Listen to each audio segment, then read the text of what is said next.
The biggest problem on the planet today is fear. It's been a problem for a long time, but it's a huge problem now. It's getting bigger every day. And the reason that fear is a problem, of course, is that it affects everything.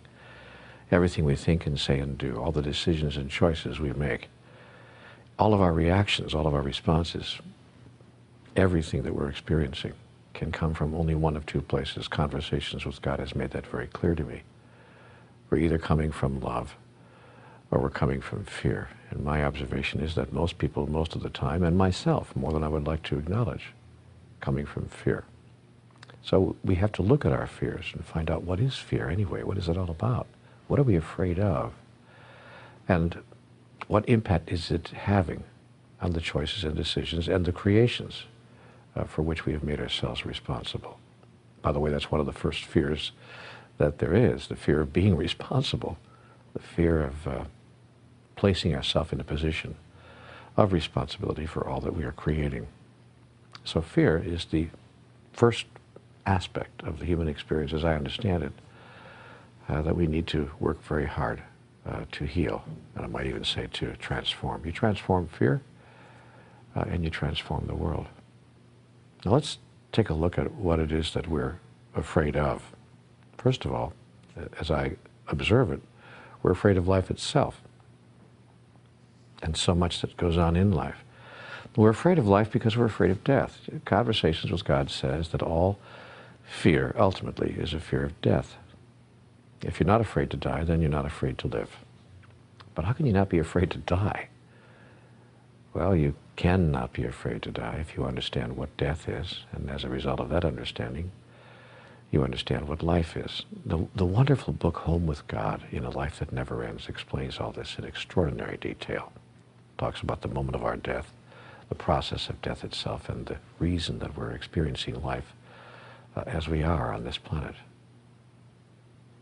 I would suggest that anybody who wants to know more about this particular subject take a good look at that book. It's very difficult after reading that text to be afraid at any deep level of dying.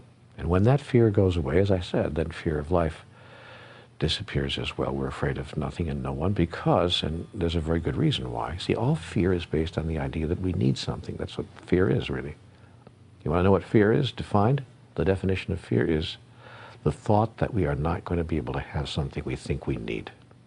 It's as simple as that. The person who doesn't need anything has no fear of anything. When I don't need anything from you, I don't fear you. When I don't even need my own life, in a sense, when I don't think that I need this particular version of life in this particular physical form, then I'm not afraid even if you kill me. Then I really don't need you for anything. I don't even need you to stop killing me. That creates true fearlessness, and most spiritual masters reside in that place, a place of utter fearlessness. So when I begin to look at my own fears and begin to feel them, and when I have an idea that my fears are starting to, how do I say this, overcome me, overpower me almost, paralyze me, because all of us have been paralyzed by fear at one time or another. Some of us more often than we'd like to admit. When I get into that place, I take a close look at, what do I think I need? What is it that I think that I need here? Because that's what it is. Fear is need announced.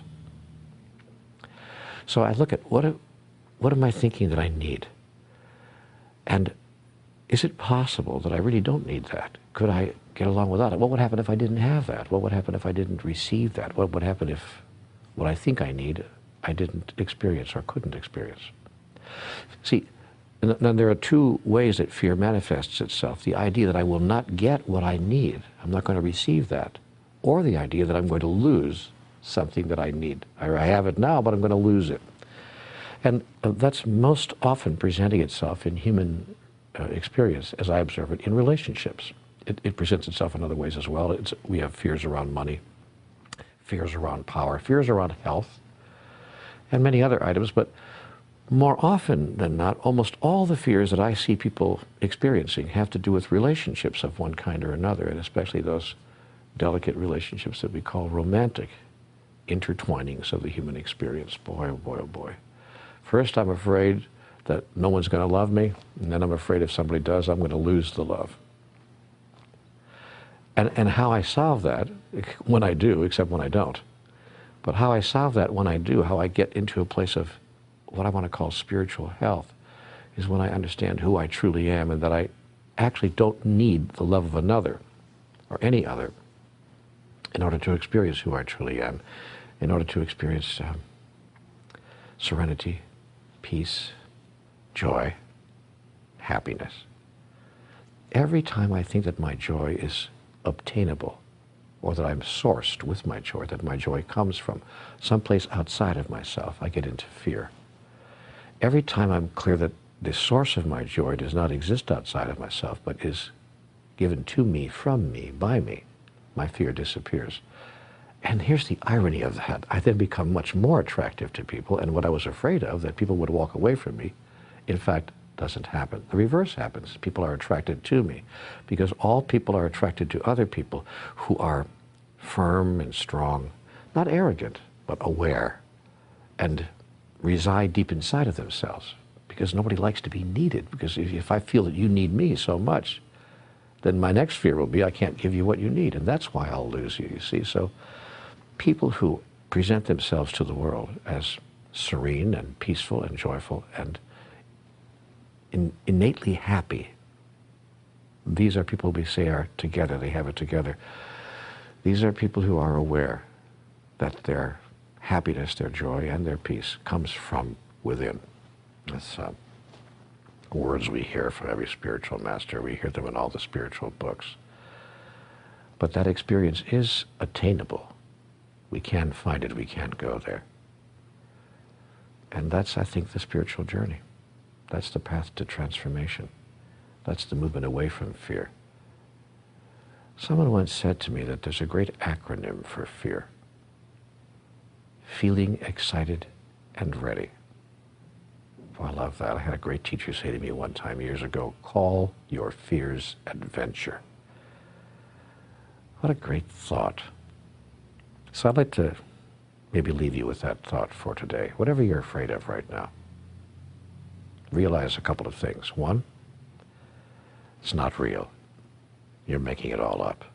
Two, if the thing that you're afraid would happen actually did happen, you and I would still be here tomorrow. It really would make no difference at all.